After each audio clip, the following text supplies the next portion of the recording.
Hi అండి, నమస్తే. Welcome back to our channel. ఎలా ఉన్నారండి? అందరూ బాగున్నారా? ఈరోజు వీడియోలో మీకు చుడీదార్ మీద ప్యాంట్ అయితే చూపించబోతున్నానండి. నార్మల్ ప్యాంట్ ఇది. సో ఇది వచ్చేసి 2 మీటర్స్ అండి. మనకి మెటీరియల్స్లో ఇస్తారు కదా ఆ క్లాత్. ఇది వచ్చేసి 2 మీటర్స్కి 12 సెంటీమీటర్స్ అయితే ఉంది. సో దీన్ని అయితే డబుల్ ఫోల్డింగ్ వేసుకున్నానండి. ఓపెన్ చేసిన తర్వాత ఇలా డబుల్ ఫోల్డింగ్ వేసుకున్నాను. ఇలా మనకి 2 సైడ్స్ కూడా ఇలా అంచులు ఉంటాయి కదండి. ఇప్పుడు ఈ రెండింటిని కూడా ఇలా ఫోల్డ్ చేసుకోవాలి. మనకి అప్పుడు 4 ఫోల్డింగ్స్ అవుతుందన్నమాట. ఇలా ఫోల్డ్ చేసిన తర్వాత మనకి కింద అంచులు సమానంగా ఉండేటట్టు కట్ చేసేసుకోవాలండి. సో ఈ విధంగా కట్ చేసుకోవాలి. ఈ క్లాత్ని అయితే పైకి వేసుకుంటున్నాను, అంటే నా వైపుకి ఫోల్డింగ్ ఉంచేటట్టు, పైనేమో ఇలా ఓపెన్ ఉండేటట్టు వేసుకున్నానండి. ఇక్కడ 1 2 3 4 లేయర్స్ మీకు చూపించడం కోసం నేను అలా చూపిస్తున్నాను. ఈ అంచులు ఎటువైపు అయితే ఉన్నాయో అటువైపు మనం కిస్తా పార్ట్ తీసుకోవాలండి. పైనుంచి 10.5కి నేను మార్క్ చేసుకున్నాను. తర్వాత ఇది పొడికి ఎంత ఉందో చూసుకోవాలి. నేనైతే ఇక్కడ 32 ఇంచెస్ తీసుకుంటున్నానండి. మనం కిస్తా పార్ట్ తీసాం కదా, దాని ఆపోజిట్లో మనం పొడుగు అనేది చూసుకోవాలి. 32 ఇంచెస్. ఇటు సైడ్ కూడా సేమ్ అండి, పొడుగు అనేది 32 ఇంచెస్కి మార్క్ చేసుకుంటున్నాను. ఇప్పుడు ఈ 32 ఇంచెస్ని స్ట్రైట్గా అయితే మార్క్ చేసుకుంటున్నానండి. సో ఈ విధంగా మార్క్ చేసుకున్నాను. ఇప్పుడైతే కాళ్ళ లూజ్ ఎంత ఉందో చూసుకోవాలి. అది కూడా ఫోల్డింగ్ వైపు మాత్రమే చూసుకోవాలి. ఇక్కడైతే నేను 7 ఇంచెస్ తీసుకుంటున్నానండి. ఇక్కడ ఖర్చుతో సహా నేను 7 ఇంచెస్ అనేది తీసుకుంటున్నాను. 5.5కి నాకు స్టిచ్ వస్తే సరిపోతుంది. సో ఎక్స్ట్రా తీసుకున్నాను అనమాట. ఇప్పుడు ఈ 7 ఇంచ్ దగ్గర నుంచి ఈ 10.5 పెట్టాం కదా, ఇక్కడికి మనం ఈ విధంగా మార్కింగ్ అయితే చేసుకోవాలి. ఇక్కడ మీరు మార్కింగ్ అన్నది నాకు లూజ్ ఎక్కువ వద్దు అనుకుంటే ఇంకా కొంచెం లోపలికి మనం మార్క్ చేసుకోవచ్చు. లూజ్ కావాలి అనుకుంటే ఇటు సైడ్కి మార్క్ చేసుకోవాలి. అప్పుడు లూజ్ అనేది ఎక్కువ వస్తుంది అన్నమాట. లోపలికి కాకుండా బయటికి ఎక్కువ మార్కింగ్ చేసుకోవాలి. సో ఈ ప్యాంట్ అయితే కుర్చీలు బాగా వచ్చినాయండి. ఇప్పుడు ఇది కట్ చేసుకున్నాం కదా, దీనిపైన జాయింట్ చేసి ఇది కట్ చేసుకుందాము. దీన్ని ఫోల్డ్ చేసుకుని పక్కన పెట్టేసేయండి.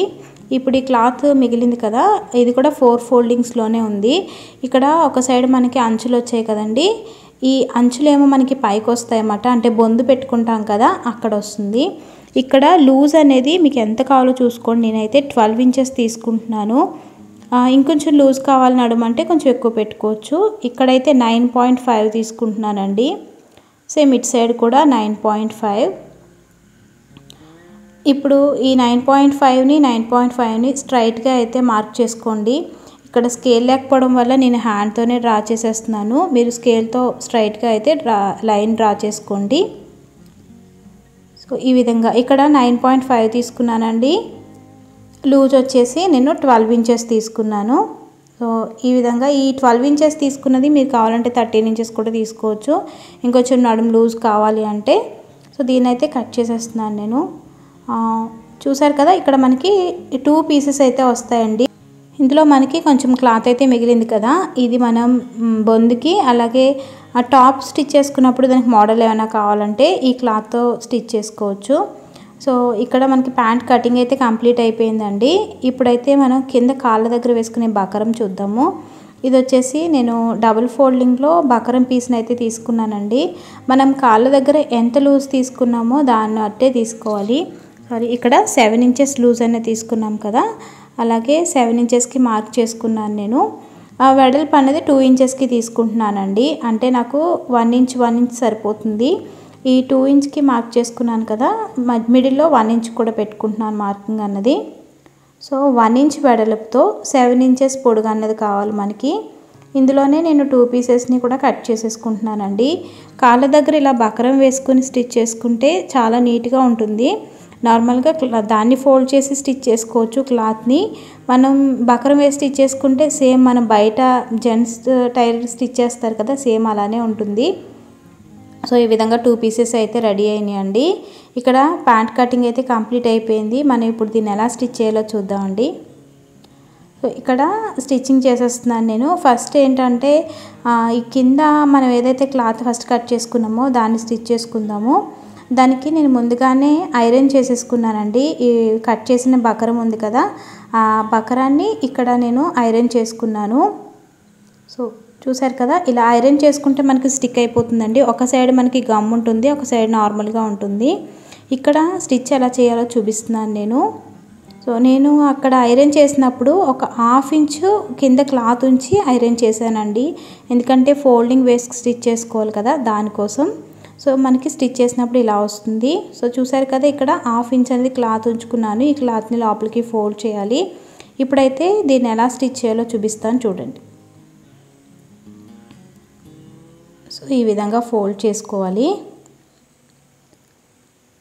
సో దీన్ని అయితే నేను స్టిచ్ వేసేస్తున్నానండి. చాలా అంటే చాలా నీట్గా వచ్చింది కాళ్ళ దగ్గర అయితే. ఇక్కడ మీకు నార్మల్ ప్యాంట్ చూపిస్తున్నాను కదండి, మీకు చుడీదార్ ప్యాంట్ కావాలన్నా కూడా నాకు కింద కామెంట్ సెక్షన్లో కామెంట్ చేస్తే నేను అది కూడా స్టిచ్ చేస్తాను. వీడియోస్ అయితే చాలా చాలా లేట్ అవుతున్నాయండి. నేను ఒకరిదాన్ని మొత్తం అన్నీ చేసుకోవాలి, అందుకోసం అవ్వట్లేదు. సారీ, ఏమీ అనుకోవద్దు. నాకు ఒక పాప ఉంది కదా, దాన్ని కూడా చదివించుకుంటున్నాను. ఇంట్లోనే హోమ్ స్కూలింగ్ చేస్తున్నానండి. చిన్న చిన్న యాక్టివిటీస్ అవి చేస్తున్నాను, దానివల్ల లేట్ అయిపోతుంది వీడియోస్ చేయడం. సో ఇక్కడైతే నేను డబుల్ స్టిచ్ వేసుకుంటున్నానండి. ఫస్ట్ సింగిల్ స్టిచ్ వేసాను కదా, డబుల్ స్టిచ్ వేస్తున్నాను. సేమ్ కింద కూడా ఒక స్టిచ్ వేసుకున్నాను, దానిపైన కూడా ఇంకొక స్టిచ్ వేసుకుంటున్నాను. అంటే మనకి ఫినిషింగ్ బాగుంటుంది, నీట్గా ఉండడం కోసం ఇలా 2 స్టిచెస్ వేసుకున్నాను. మీకు ఇక్కడ ఎలాంటి డిజైన్ అన్నా స్టిచ్ చేసుకోవచ్చండి. నేను సింపుల్గా వేసుకున్నాను అనమాట, కింద 2 స్టిచెస్ పైన. అలా కాకుండా మీరు ఇక్కడ కర్వ్ షేప్లో స్టిచ్ చేసుకోవచ్చు, లేదంటే టెంపుల్ బార్డర్లా స్టిచ్ చేసుకోవచ్చు. మీకు నచ్చినట్టు మీరు స్టిచ్ చేసుకోవచ్చు. సో నాకు ఇలా బాగుందని చెప్పి ఇలా స్టిచ్ చేసుకున్నాను. ఒక లెగ్కి మనం ఇలా స్టిచ్ చేసుకున్నాం కదండి, ఇంకొక దానికి కూడా ఇలాగే స్టిచ్ చేసుకుంటాను. సో ఇది కూడా కంప్లీట్ చేసేసుకున్నానండి. 2 స్టిచెస్ కంప్లీట్ అయినాయి కదా, ఇప్పుడు ఎలా స్టిచ్ చేయాలో చూద్దాము. ఇది ఏదైతే పైకి ఉందో ఇలానే ఉంచుకోండి ఫోల్డింగ్ దగ్గర. సో ఇక్కడ చూపిస్తున్నాను ఫోల్డింగ్ వైపు. ఇక్కడ మనం టక్ పెట్టుకుంటాము. ఇవన్నీ కూడా మనకి కుర్చీలు వస్తాయి అన్నమాట. సో ఇవన్నీ కూడా కుర్చీలు వస్తాయి మనకి. ఇక్కడ అంచులు ఉన్నాయి చూసారండి, ఇది కిస్తా పార్ట్ 10.5 పెట్టుకున్నాం కదా, అది మీకు తెలియడం కోసం ఇంత వివరంగా చూపిస్తున్నాను. దీని ఆపోజిట్ ప్యాంట్ లెగ్ క్లాత్ ఉంటుంది కదా, సారీ, దాన్ని కూడా ఈ సైడ్ వేసుకోండి. సో ఇప్పుడు ఏంటంటే ఈ పైన అంచులు ఉన్నాయి కదండి, ఈ రెండింటిని కలిపి స్టిచ్ చేసుకోవాలన్నమాట. మీకు అర్థమవుతుందని అనుకుంటున్నాను, వీడియోని క్లియర్గా చూస్తే మీకు అర్థమవుతుందండి. సో చూసారు కదా, ఈ విధంగా మనం 2 క్లాత్ని జాయింట్ చేయాలన్నమాట. సో ఇక్కడ జాయింట్ చేస్తున్నాను నేను. పై క్లాత్ని పైన జాయింట్ చేయాలి, కింద క్లాత్ని కింద జాయింట్ చేసుకోవాలి. సో ఇక్కడ జాయింట్ చేసినప్పుడు డబుల్ స్టిచ్ అయితే వేసుకోండి. సో ఇలా డబుల్ స్టిచ్ వేసాను కదా, నెక్స్ట్ ఇంకొక సైడ్ కూడా సేమ్ ఇలానే స్టిచ్ చేసుకోవాలి. సో ఇక్కడ కూడా సేమ్ డబుల్ స్టిచ్. చాలా సింపుల్ అండి, చాలా ఈజీగా స్టిచ్ చేసేసుకోవచ్చు. నాకు ఏంటంటే ఎడిటింగ్ చేయడానికి లేట్ అయింది, కానీ స్టిచ్ అయితే తొందరగానే కంప్లీట్ అయిపోయిందండి. సో ఇక్కడ చూసారు కదా, నేను వీడియో ఫస్ట్ చూపించాను ఎలా స్టిచ్ చేయాలని, అలా స్టిచ్ చేసుకున్నాను 2 స్టిచెస్. మనకి ఇటు సైడ్ అయితే కుర్చీలు వస్తాయండి, సేమ్ అటు సైడ్ కూడా కుర్చీలు వస్తాయి. సో ఇలా వచ్చింది. ఇప్పుడైతే మనం ఇక్కడ కిస్తా పార్ట్ దగ్గర నుంచి కాళ్ళకి స్టిచ్ వేసేసుకోవచ్చు. అంటే మన కాళ్ళ దగ్గర ఎంత లూజ్ కావాలో చూసుకోవాలి, దాని లూజ్ని బట్టి అక్కడి నుంచి ఈ కాళ్ళ చివరి వరకు కూడా మనం స్టిచ్ వేసేసుకోవచ్చు అన్నమాట. మీకు ఇక్కడ చూపిస్తున్నాను చూడండి. సో ఇలా పైనుంచి మళ్ళీ కిందకి లూజ్ చూసుకుని ఒకసారి ఇక్కడ స్టిచ్ వేసేసుకోవడమే. ఇప్పుడైతే ఇది ఎలా స్టిచ్ చేయాలో చూపిస్తాను. నా కాళ్ళ దగ్గర లూజ్ వచ్చేసి 5.5 అండి. 5.5 లూజ్ తీసుకున్నాను. అక్కడి నుంచి స్టిచ్ అనేది కంటిన్యూ చేస్తున్నాను. ఇక్కడ కొంచెం ఖర్చు ఉంచుకొని మనం స్టిచ్ అనేది వేసుకోవాలి. సో చూసారు కదా, ఇలా స్టిచ్ వేసుకుంటూ వచ్చి ఈ కిస్తా దగ్గర ఒకసారి సూదిని కిందకి దింపి క్లాత్ని జరిపి అప్పుడు స్టిచ్ చేయాలండి. మనం క్లాత్ని సూది పైకి పెట్టకుండా, అంటే పాదాన్ని పైకి పెట్టకుండా మనం స్టిచ్ చేసేస్తే మనకి పర్ఫెక్ట్గా ఉండదు అక్కడ స్టిచ్ అన్నది. సో ఇక్కడ కూడా కాళ్ళ దగ్గర 5.5కి మార్కింగ్ చేసుకుని స్టిచ్ వేసుకుంటున్నాను. సో ఇక్కడ ఏంటంటే డబుల్ స్టిచ్ అయితే వేసుకోండి. సో నేను డబుల్ స్టిచ్ వేసుకున్నాను. సో ఇలా కంప్లీట్ అయింది మనకి కిందది. ఇప్పుడు పైన పార్ట్ ఉంటుంది కదా, అది దీనికి జాయింట్ చేసుకోవాలండి. సో ఇది ఇప్పుడు దీన్ని ఎలా స్టిచ్ చేయాలో చూపిస్తాను మీకు. సో ఇవి 2 పార్ట్స్ వస్తాయన్న కదా, 2 పీసెస్. దీన్ని ఓపెన్ చేయండి. ఇప్పుడు పైన అయితే మనకి బొందు పెట్టుకోవడానికి ఫోల్డ్ చేసి స్టిచ్ చేసుకుంటాము. ఇప్పుడు ఇక్కడ జాయింట్ చేసుకోవాలి. ఈ విధంగా పై దానికి పై క్లాత్, కింద దానికి కింద క్లాత్ జాయింట్ చేసుకోవాలి. సో ఇక్కడ జాయింట్ చేసుకున్నప్పుడు 1 ఇంచ్ వెడల్పు ఖర్చు ఉండేటట్టు చూసుకుని జాయింట్ చేసుకోండి. దీన్ని ఏంటంటే లోపలికి ఫోల్డ్ చేసుకోవాలన్నమాట. సో ఈ విధంగా ఇలా ఫోల్డ్ చేసుకుని స్టిచ్ అయితే వేసుకోవాలి. మీకు దగ్గరగా చూపించాను తెలుస్తుంది అని చెప్పేసి. ఇలా అయితే చాలా నీట్గా ఉంటుందండి. మనకి ఖర్చులు బయటికి కనిపించవు, ఫినిషింగ్ కూడా చాలా బాగా వస్తుంది. సో ఈ విధంగా స్టిచ్ అయితే వేసేసుకున్నాను నేను. సో చూసారు కదా ఇలా వస్తుందండి. ఒక సైడ్ ఇలా ఉంటుంది, ఇంకొక సైడ్ అయితే ఇలా వస్తుంది. ఇదైతే పైకి కనిపించే వైపు. ఇంకొక సైడ్ స్టిచ్ వేసుకోవాలి కదా, ఇటు సైడ్ కూడా స్టిచ్ అయితే వేసుకుంటున్నాను. సేమ్ ఇప్పుడు ఎలా వేసుకున్నామో అలానే స్టిచ్ వేసుకోవాలండి. కాకపోతే ఇక్కడ కొంచెం గ్యాప్ ఇచ్చి, అంటే స్టిచ్ అయితే వేయకూడదండి. ఈ స్టిచ్ ఎందుకు వేయకూడదో నేను నెక్స్ట్ మీకు చూపిస్తాను. సో చూసారు కదా ఈ విధంగా స్టిచ్ వేసుకోవాలి. ఇక్కడ కూడా సేమ్ డబల్ స్టిచ్ అయితే వేసుకోవాలి. ఈ క్లాత్ ఏదైతే మనం స్టిచ్ చేయలేని దగ్గర దారాన్ని కట్ చేసుకుంటున్నానండి. ఇప్పుడు మనం ఇలా ఫోల్డ్ చేసి మనం బొందు కోసం స్టిచ్ వేసేసుకుంటాం కదా, ఇక్కడ మనకి ఓపెన్ అనేది ఉంటుంది. అందులోంచి మనం బొందును బయటకు తీసుకోవచ్చు. సో ఇప్పుడు ఇందాక మనం ఎలా అయితే స్టిచ్ చేసామో సెపరేట్గా ఇటు సైడ్ దాన్ని ఇటు సైడ్ ఫోల్డ్ చేసుకోవాలి. అటు సైడ్ క్లాత్ని అటు సైడ్ ఫోల్డ్ చేసుకోవాలి, దేనికి దానికి. సో ఇలా స్టిచ్ అయితే వేసుకోవాలండి. చాలా నీట్గా వచ్చింది. మీరు బొందు పెట్టుకోవడానికి కూడా నార్మల్గా కాకుండా ఈ విధంగా ఒకసారి ట్రై చేయండి. ఎప్పుడు నార్మల్గా స్టిచ్ చేస్తూ ఉంటారు, ఇలా స్టిచ్ చేస్తే చాలా నీట్గా వస్తుందన్నమాట. మనకే అనిపిస్తుంది వాళ్ళే కుట్టుకున్నా అని చెప్పి. సో చూసారు కదా ఇలా స్టిచ్ చేసిన తర్వాత మీకు ఇక్కడ ఓపెన్ అనేది ఉంటుందన్నమాట. ఇందులోంచి మనకి బొందు వస్తుంది. ఇప్పుడైతే ఇలా ఫోల్డ్ చేసి స్టిచ్ వేస్తున్నాను. ఇక్కడ మనం బొందు పెట్టుకోవడానికి ఒక 1 ఇంచ్ వెడల్పు ఉండేటట్టు చూసుకుని లోపలికి ఫోల్డ్ చేసుకుని స్టిచ్ చేసుకోండి. మొత్తం రౌండ్ అంతా కూడా సేమ్ ఇలానే స్టిచ్ చేసుకోవాలి. నాకు ఇందులోకి బొందు కావాలి కదండి, సేమ్ ఇదే ఫ్యాబ్రిక్తో నేను బొందును కూడా స్టిచ్ చేసుకున్నాను. బొందు స్టిచ్ చేయడం అందరికీ వచ్చు కాబట్టి నేను ఆ బొందు ఎలా స్టిచ్ చేశాను అన్నది చూపించలేదు. దాన్ని కూడా స్టిచ్ చేసి పక్కన పెట్టుకున్నానండి. ఫ్యాంట్ అంతా కంప్లీట్ అయిన తర్వాత దాన్ని లోపలికి ఇన్సెట్ చేస్తాను. సో ఇది ఈ విధంగా కంప్లీట్ అయిన తర్వాత మళ్ళీ ఫోల్డ్ చేసుకుని సైడ్స్ నాట్స్ వేసుకోవాలండి. ఎందుకంటే కుర్చీలు వస్తాయి కాబట్టి. ఈ ప్యాంట్కి నేను సైడ్ కుర్చీలు పెట్టుకుందాం అనుకుంటున్నాను. మీకు కావాలంటే ఫ్రంట్ బ్యాక్ వచ్చేటట్టు కూడా పెట్టుకోవచ్చు. కాకపోతే సైడ్ పెట్టుకుంటే మనకి కట్స్ దగ్గర నుంచి కుర్చీలు అనేవి బాగా కనిపిస్తాయి అన్నమాట. సో ఇప్పుడైతే ఈ మెయిన్ స్టిచ్ ఏదైతే ఉందో మనం ఇప్పుడు కుట్టాం కదండి, ఆ స్టిచ్ అలాగే కింద స్టిచ్ ప్యాంటు రెడీ చేసుకున్నాం కదా, ఈ 2 స్టిచెస్ ఈ విధంగా వచ్చేటట్టు చూసుకోవాలి. కుట్టయితే ఇలా కుట్టుకోవాలండి. సారీ, ఫస్ట్ నేను కింద ప్యాంట్ అయితే వేసుకున్నాను. దానిపైన ఇప్పుడు స్టిచ్ చేసుకున్న క్లాత్ని పెట్టి స్టిచ్ చేస్తున్నానండి. ఇలా వస్తుంది. ఇలా స్టిచ్ చేసేటప్పుడు కింద మనకి కుర్చీలు పెడుతున్నాం కదా, ఆ క్లాత్ ఎంతవరకు కావాలని చూసుకోవడం కోసం ఈ పైన జాయిన్ చేసేదానికి సైడ్ నుంచి 3 ఇంచెస్ వెడల్పుతో ఒక మార్కింగ్ అయితే చేసుకున్నాను. అంటే 3 ఇంచెస్ 6 ఇంచెస్ వరకు మనకి కుర్చీలన్నీ వస్తాయండి. సో ఇప్పుడు 3 ఇంచ్ దగ్గర మనం సూది అనేది ఆపాలి. ఈ పైన కింద క్లాత్ ఏదైతే ఉందో ఆ క్లాత్ని కుర్చీలు ఎన్ని కావాలో మనం అన్నీ కూడా సరిపడేటట్టు పెట్టుకోవాలండి. అంటే మనం పైన దానికి కింద దానికి టక్స్ పెట్టుకున్నాము. ఈ 2 కూడా ఒక చోటకు వచ్చే వరకు కూడా కుర్చీలన్నీ పెట్టుకోవచ్చండి. సో కుర్చీలు అయితే చాలా బాగా వచ్చినాయి. సో మీకు కనిపించట్లేదు అనుకుంటా కానీ ఇక్కడ. సో చూసారు కదా ఇక్కడ టక్కు సేమ్ ఒక ప్లేస్కే వచ్చింది. మళ్ళీ కుర్చీలు అనేవి స్టార్ట్ చేసుకోవాలండి. మళ్ళీ ఏంటంటే ఇక్కడ మనం 3 ఇంచ్ వరకు మాత్రమే కుర్చీలు పెట్టుకోవాలి.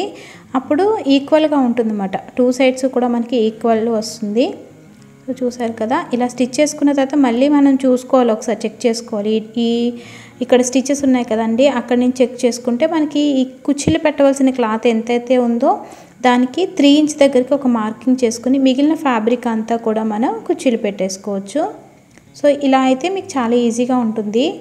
ఎన్ని కుర్చీలు పెట్టవచ్చు, ఎంత క్లాత్ పెట్టవచ్చు అనేది తెలుస్తుంది. నార్మల్గా పెట్టుకుంటూ వెళ్ళిపోయేదానికంటే మీరు ఇలా చూసుకుని పెట్టుకుంటే నీట్గా వస్తుందండి. సో ఇప్పుడు మళ్ళీ కంటిన్యూ చేసిన తర్వాత పై ఫ్యాబ్రిక్కి టక్స్ దగ్గర నుంచి 3 ఇంచెస్కి మార్కింగ్ చేసుకున్నాను. మీకు అర్థమైందని అనుకుంటున్నానండి. టక్ ఏదైతే పెట్టుకున్నా అక్కడి నుంచి 3 ఇంచ్కి మార్క్ చేసుకున్నాను. ఇప్పుడు అక్కడ వరకు స్టిచ్ ఆపానండి. ఇప్పుడు కుచ్చిళ్ళు స్టార్ట్ చేస్తున్నాను మళ్ళీ. అంటే మనకి 6 ఇంచెస్ వరకు కుచ్చిళ్ళనే వస్తాయి.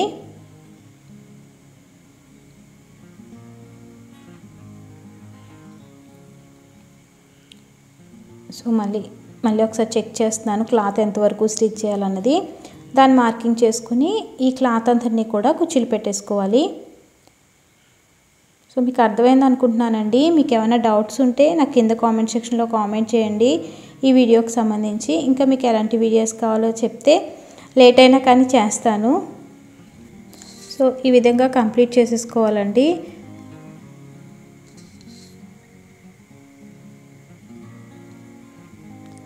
సో కంప్లీట్ అయిపోయింది నాకైతే. ఇప్పుడు ఏదైతే కొంచెం ఎక్స్ట్రా క్లాత్ పెట్టుకున్నానో ఆ క్లాత్ని లోపలికి ఫోల్డ్ చేసి స్టిచ్ చేసుకోవాలి. ఇలా స్టిచ్ చేసుకోవడం వల్ల మనకి ఖర్చులన్నీ బయటికి కనిపించదు, ఫినిషింగ్ అనేది చాలా నీట్గా వస్తుంది. మీది నార్మల్ మిషన్ కాకుండా ఎలక్ట్రిక్ మిషన్ అయితే మీకు జిగ్జాగ్ ఉంటుంది కాబట్టి ఆ ప్రాబ్లం ఉండదండి. ఇలా మీరు ఎక్స్ట్రా క్లాత్ ఉంచుకుని కుట్టుకోక్కర్లేదు, నార్మల్గానే స్టిచ్ చేసేసుకుని దానిపైన మనం జిగ్జాగ్ చేసేసుకుంటే చాలా నీట్గా ఉంటుంది. సో ఇలా ఫోల్డ్ చేసుకుని స్టిచ్ చేసుకోక్కర్లేదు. నాదేంటంటే నార్మల్ మిషన్ కాబట్టి ఇలా ఫోల్డ్ చేసుకుని స్టిచ్ చేస్తున్నాను. మొత్తం అంతా ఇలానే స్టిచ్ చేసేసానండి. సో కంప్లీట్ అయిపోయింది. సో బయటికి తీసిన తర్వాత మీకు చూపిస్తాను.